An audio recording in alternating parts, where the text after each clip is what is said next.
오늘의 10분 말씀. 마태복음 22장 23절로 33절입니다.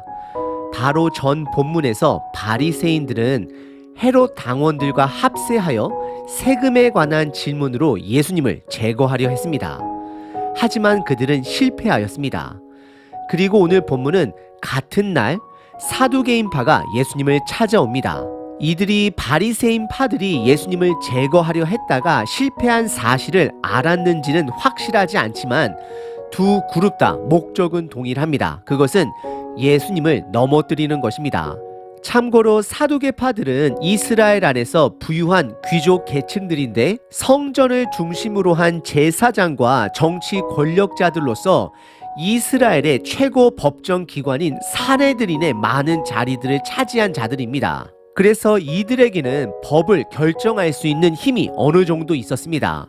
참고로 이들은 모세 5경, 즉 창세기, 출애굽기, 레위기, 민수기, 신명기만을 믿은 자들로서 부활을 인정하지 않는 자들입니다. 이 자들이 오늘 본문에 예수가 무가치한 선생인 것을 증명하기 위해 예수님을 찾아옵니다. 그리고 이들은 부활을 믿지 않으면서도 부활에 관련된 수수께끼와 같은 질문을 합니다. 그리고 예수님은 비록 그들의 의도가 불순했음에도 불구하고 부활에 대해 가르쳐 주십니다. 오늘 본문 부활의 가르침을 통해 다시 한번 하나님 나라의 소망을 품는 저와 여러분 되시길 바랍니다. 오늘 본문은 크게 두 부분으로 나눌 수 있습니다. 첫 번째는 사두개인 파들의 질문입니다. 두 번째는 예수님의 가르침입니다. 첫 번째 부분은 23절서부터 28절까지 사두개인들의 질문입니다. 23절에 친절하게 성경은 사두개인의 특징을 드러냅니다. 23절입니다. 부활이 없다 하는 사두개인들이 그날 예수께 와서 물어 이르되라고 기록합니다.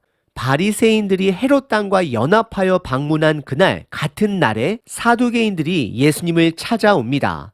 그리고 이어서 24절에 모세가 명령한 역결혼법을 꺼냅니다. 이것은 신명기 25장에 나온 법규입니다. 그리고 동시에 창세기 38장에 실제적으로 있었던 사건입니다. 역혼인법은 형제가 자식 없이 죽게 되면 그 동생이나 형이 그의 아내를 본인의 아내로 받아들이게 되는 것입니다. 이 법의 목적은 그 과부를 살리기 위한 것입니다. 아들이 없이 남편이 사망을 하게 되면 그 여인은 과부로서 법적으로 땅이나 재산을 소유할 수 없게 됩니다. 그래서 그 과부로 하여금 아들을 낳게 하여 조상의 땅과 재산이 그녀에게 계속해서 이어지도록 하게 하는 법입니다. 부활을 믿지 않는 사두개인들은 25절에 이 법을 배경으로 수수께끼와 같은 이야기로 예수님께 질문을 합니다. 첫 번째는 7 형제가 있다라고 말을 합니다. 그리고 두 번째는 첫째 장남이 자식 없게 죽게 되었는데 세 번째, 그러자 장남의 아내가 둘째 형제에게 시집을 가고 네 번째, 하지만 이번에도 자식 없이 또 둘째가 죽고 그래서 과부가 된 그녀는 셋째에게 시집을 가고 또 셋째도 죽고 넷째도 다섯째도 여섯 번째도 일곱째도 다 죽게 되었다라고 이야기합니다. 그리고 마지막 다섯 번째로 마지막으로 그녀도 죽게 되었을 때에 부활한 이후에 그녀는 누구의 아내가 되는지 예수님께 묻습니다. 이들의 목적은 두 가지입니다. 첫 번째, 부활을 믿지 않는 자들로서 죽음 이후 부활의 개념을 비웃는 것입니다. 두 번째, 예수님으로 하여금 일부 다처제를 주장하도록 하게 하여 예수가 무가치한 선생인 것을 드러내기 위한 것입니다. 오늘 본문의 첫 번째 부분은 사두개인들이 부활에 관련된 질문을 예수님께 하고 있습니다. 두 번째 부분은 예수님의 대답입니다. 29절서부터 33절입니다. 29절에 예수님은 사두개인의 무지를 두 가지로 지적하십니다. 첫 번째는 너희들이 성경을 잘못 알았다라고 지적을 합니다. 두 번째는 하나님의 능력을 알지 못한다라고 그들의 무지를 드러내십니다. 이 두 가지 무지로 인해 너희들이 오해한 것이다 라고 말씀을 하십니다. 그리고 이어서 30절에 부활 이후의 삶을 말씀해 주십니다. 부활한 이후의 삶에는 장가도 없고 시집도 가지 않는다라고 분명히 말씀해 주십니다. 예수님은 의도적으로 남자의 결혼인 장가라는 단어와 여자의 결혼인 시집이라는 이 둘을 다 강조하시며 부활 이후에는 결혼이 없음을 말씀하십니다. 부부가 없을 것을 말씀하고 있는 것입니다. 그러면 당연히 자식을 낳는 일도 없을 것입니다. 그리고 덧붙여 천사와 같이 결혼하지 않는 존재가 될 것을 말씀하십니다. 그리고 31절에 보다 자세하게 죽은 자의 부활을 가르치기 시작하십니다. 예수님은 사두개인들이 인정하는 모세 오경 중에 출애굽기 3장의 사건을 말씀하십니다. 그 사건은 모세가 떨기나무 앞에서 처음으로 하나님을 만난 사건을 말하고 있습니다. 그때 하나님께서 두려워하는 모세에게 나는 아브라함의 하나님이요 나는 이삭의 하나님이요 나는 야곱의 하나님이라 하신 말씀을 읽어보지 못했느냐라고 그들에게 묻습니다. 출애굽기 3장에 하나님은 스스로를 나는 이란 현재형으로 말씀하시므로 비록 아브라함과 이삭과 야곱은 죽었지만 죽지 않는 생명의 하나님이 되심을 드러내십니다. 역사 속 가운데 하나님이 선택한 아브라함, 이삭, 야곱들은 다 죽었지만 살아계신 하나님이 되심을 드러내는 것입니다. 이것이 바로 생명의 능력 되신 하나님인 것입니다. 그리고 이어서 하나님은 죽은 자의 하나님이 아니다라고 선언하십니다. 맞습니다. 모세 오경만을 믿는 사두개인들도 죽은 자의 하나님이라는 말이 맞지 않는다라는 것을 잘 알 것입니다.